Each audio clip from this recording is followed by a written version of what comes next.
Assalamualaikum warahmatullahi wabarakatuh. Saya Anissa Heranisa dari kelas 1B Farmasi akan mempresentasikan tentang urgensi integrasi nasional sebagai salah satu parameter persatuan dan kesatuan bangsa.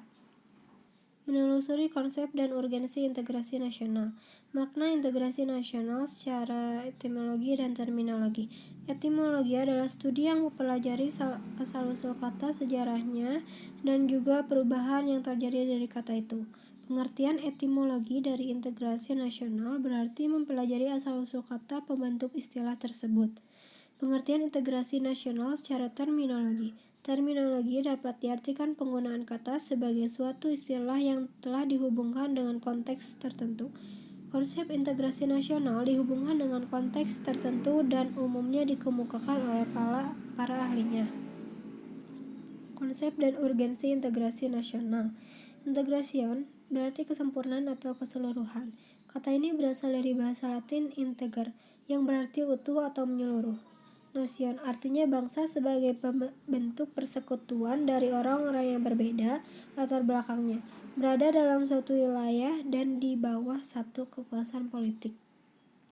Integrasi nasional, satu upaya menyatukan seluruh unsur suatu bangsa dan pemerintah dengan wilayahnya.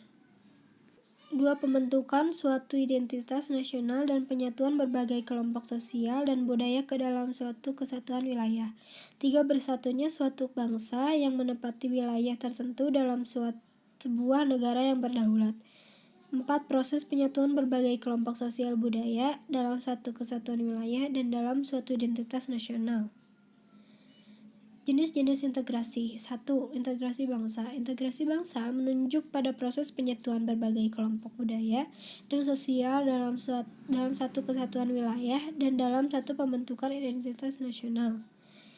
2. Integrasi wilayah. Integrasi wilayah menunjuk pada masalah pembentukan wewenang kekuasaan nasional pusat di atas unit-unit sosial yang lebih kecil yang beranggotakan kelompok-kelompok sosial budaya masyarakat tertentu. 3. Integrasi nilai. Integrasi nilai menunjuk pada adanya konsensus terhadap nilai yang minimum yang diperlukan dalam memelihara tertib sosial. 4. Integrasi elit massa. Menunjuk pada masalah penghubung antara pemerintah dengan yang diperintah, mendekatkan perbedaan-perbedaan mengenai aspirasi dan nilai pada kelompok elit dan massa. 5. Integrasi perilaku. Integrasi tingkah laku. Perilaku integratif menunjuk pada penciptaan tingkah laku yang terintegrasi dan yang diterima demi mencapai tujuan bersama.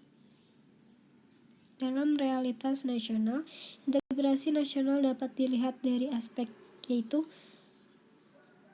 tiga aspek yaitu 1.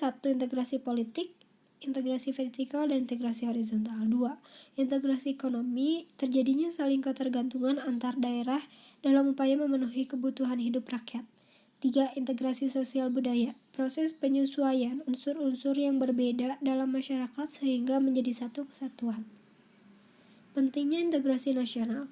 Menurut Myron Weiner dalam Surbakti 2010, dalam negara merdeka, faktor pemerintah yang berkeabsahan legitimate merupakan hal penting bagi pembentukan negara bangsa.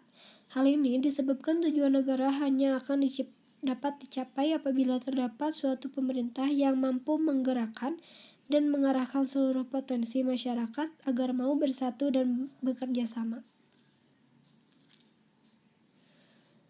Integrasi versus disintegrasi. Jika integrasi berarti penyatuan, keterpaduan antar elemen atau unsur yang ada di dalamnya, disintegrasi dapat diartikan ketidakpaduan, keterpecahan di antar unsur-unsur yang ada.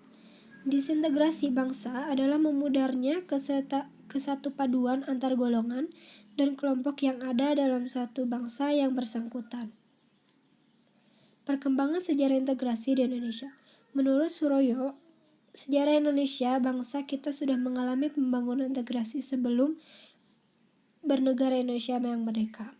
Menurutnya, ada 3 model integrasi dalam sejarah perkembangan integrasi di Indonesia, yakni 1. Model integrasi Imperium Majapahit, 2. Integrasi kolonial, 3. Model integrasi nasional Indonesia. Faktor yang menentukan tingkat integrasi suatu negara: 1. Adanya ancaman dari luar. 2. Gaya politik kepemimpinan. 3. Kekuatan lembaga-lembaga politik. 4. Ideologi nasional. 5. Kesempatan pembangunan ekonomi. Proklamasi Kemerdekaan RI merupakan revolusi integratif atau proses integrasi bangsa Indonesia. Integrasi bangsa diperlukan guna membangkitkan kesadaran akan identitas bersama, menguatkan identitas nasional, dan membangun persatuan bangsa. Sekian dari saya. Maaf apabila ada kesalahan atau kata-kata yang kurang tepat. Terima kasih. Wassalamualaikum warahmatullahi wabarakatuh.